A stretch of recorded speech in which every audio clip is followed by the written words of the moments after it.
Without further ado, Matthew, over to you. And you're not live, so I can't haul you off, but I'll haul you off anyway. Let's play video now. Hi everyone, I'm Matthew Goldhill, and I'm here today to tell you how you can run influencer campaigns without using social media. I'm founder of Picnic. We're an ad marketplace that delivers the high quality ad experience of social media on the open web. We created these products because normal digital display advertising kind of sucks, as you probably know as you're at an influencer marketing day. So we take the formats and functionality of social media and we put them in this premium editorial context. Over the last 2 years, we've worked with brands big and small, taking their normal Facebook and Instagram assets and running campaigns for them. Today, I'm really pleased to announce we've launched a product specifically for influencer marketers called Social Amplify.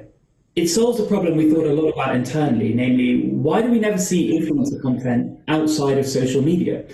This content is authentic and aspirational. It's really product-driven, and as I'm sure you know, it drives great results.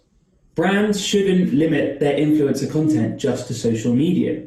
We think influencer posts should benefit from being served in premium editorial context, like articles by the Evening Standard or Marie Claire. And that's exactly what our Influencer Amplified product does. And the cool thing is we've made it incredibly easy to try.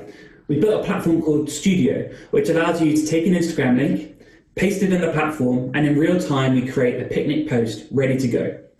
So that's a 99-second brief summary on how you can win customers and influence people, but without needing to use social media.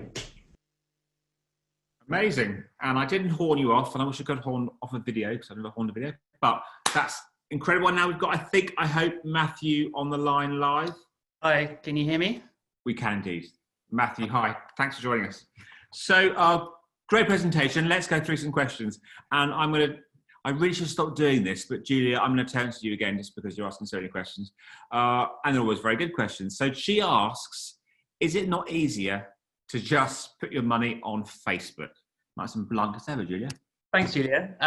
So there's two ways of answering that. One is we have just made it incredibly easy. As I said, we've created a platform which allows you to take it, an Instagram, create it, paste it in a platform, and you're ready to go. So there's no setup, there's nothing challenging about it at all. But second of all is the value you get from taking it outside of social media platforms.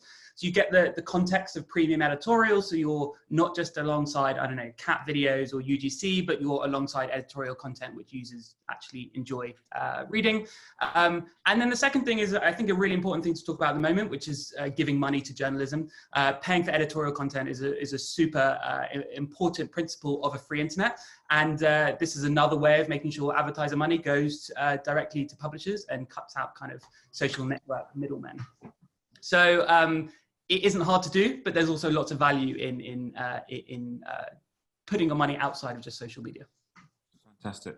Natalie asks, what do you mean by amplification? How does the product really amplify the content? Yeah. So, I mean, I think one of the hidden things about influencer content, which a lot of people in this room or Zoom call know, is you produce the content and that's part of your budget, but you need to make sure it's seen, right? You need probably put a lot of budget behind it and boost it on Instagram and Facebook. So the amplification is getting eyeballs. And we're proposing having a new eyeball channel, essentially, alongside editorial content, not just on social media. So yeah, it's getting it in front of new audiences. And as I kind of said in my, well, it's not my video, my presentation just a second ago, this content is really powerful and it doesn't just need to sit alongside influencer content. It can be used as kind of hero content, as I think the Weight Watchers people showed really nicely in their presentation. Fantastic. Another shy attendee, anonymous. How do you overcome the content right challenge? So that's a pretty detailed question, but all content put onto social media ends up being part of a commons copyright law.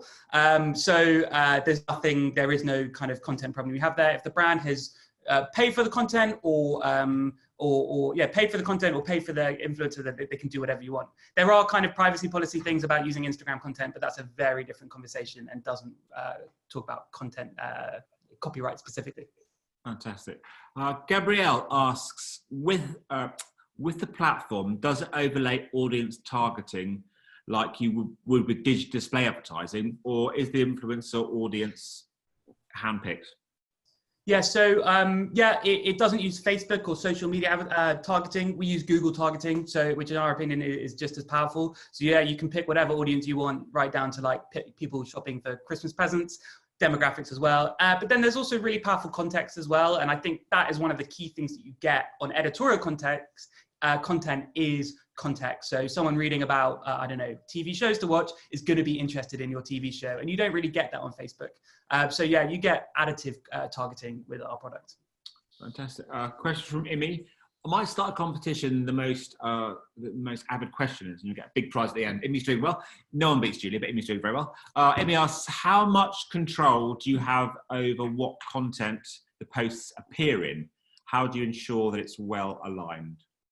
So what, in terms of targeting again? Well, I guess we have like all the same brand safety and targeting tools that a digital display campaign would have. So audience targeting, contextual targeting, keyword blocking, whitelist and blacklist. I would kind of turn the question around and say you kind of have no control over context or Instagram and Facebook. You're just in the user feed. So you get way more context control with our platform. But like all the standard and really powerful tools apply, and we can target incredibly granularly based on what content is on the page. Question here from Priya, and again, this has been asked non-stop. The same question I'm not even putting to speakers, but it's an important question. Priya asks, what brands have you been most impressed with in the last few months? Yeah, I don't necessarily like brands which try and make us say thank you and kind of get involved in movements. Certainly at this time where there's lots of genuine political, I don't know, turmoil and contention going on, I don't necessarily think that brands live in that space. And you know what? Sometimes you just want to watch TV and ignore these things. So a brand like BritBox has done really well. A young, well, kind of British upstart competing against Netflix and Disney Plus for streamer budgets. And they've done a whole host of really good content showing you what programs would be added on that platform, different angles. I think they're a really good UK tech challenger brand, and hopefully in the lockdown period with lots of people watching more TV, they've done well. Matthew, fantastic. Thanks so much. Thanks for joining us.